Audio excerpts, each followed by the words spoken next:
And of course, I missed the H1, but let's not worry about it. For this H2, we're going to say HTML. And below that, we're going to add some dummy text with 200 words. So paragraph, lorem, 200. Good.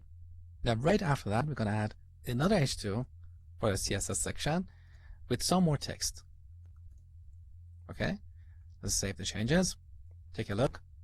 As you can see, the CSS section is below the fold. So we have to scroll down to see it. What we can do here is on the top, we can add a link to the CSS section. So when the user clicks on that, they will immediately jump to the CSS section. That is very easy. So here's the CSS section.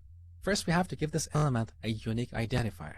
Just like everyone in the real world can have a unique identifier, like a driver's license or a password, every element on a page can also have a unique identifier. So here I'm going to set the ID attribute to CSS, or we can use a more descriptive name like section-CSS. The name doesn't really matter here. What matters is that we're defining what is called a fragment or a place on this page. Now, we're going to add a link to this fragment. So on the top, let's add another anchor element. Now for the href, we're going to type a # followed by the name of our fragment, which is section-CSS. And for the text, we're going to say CSS. Now, back to the browser, take a look. I'm going to click on this. We immediately jump to the CSS section. Beautiful. Now, a lot of websites like this also have a link that helps you jump to the top of the page. Let's see how we can create that. So after the CSS section, I'm going to add another anchor element. Now for the href, I'm going to use an empty fragment. So we just type a # without an identifier. And then we say jump to top. Take a look. So here's our link. Click, and now we're on top of the page. Now let's see how we can link to external websites. So let's add another anchor element to link to Google. Now what should we type here? Well, google.com is a different website. So here we cannot use a relative URL. We have to use an absolute URL. But if you start with a /, we're referencing the root of our website. But in this case, we want to go to a different website. How can we do that? Well, we have to start with the protocol. So https://google.com.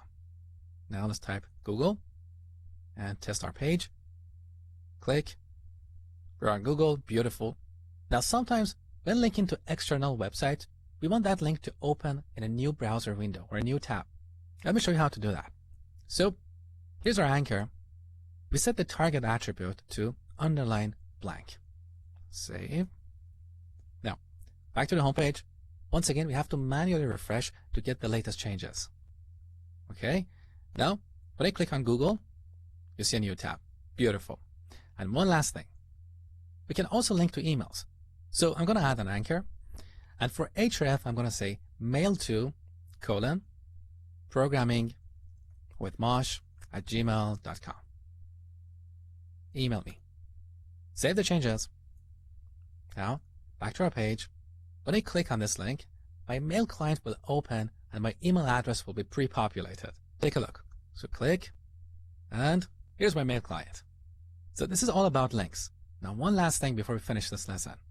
What is the difference between a link and a hyperlink? Well, a link is just an address, a URL, the location of the target page.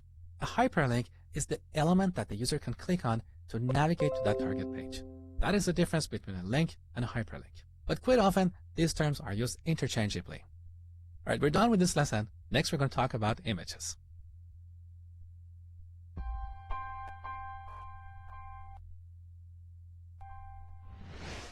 All right, now let's talk about embedding images in a bit more detail.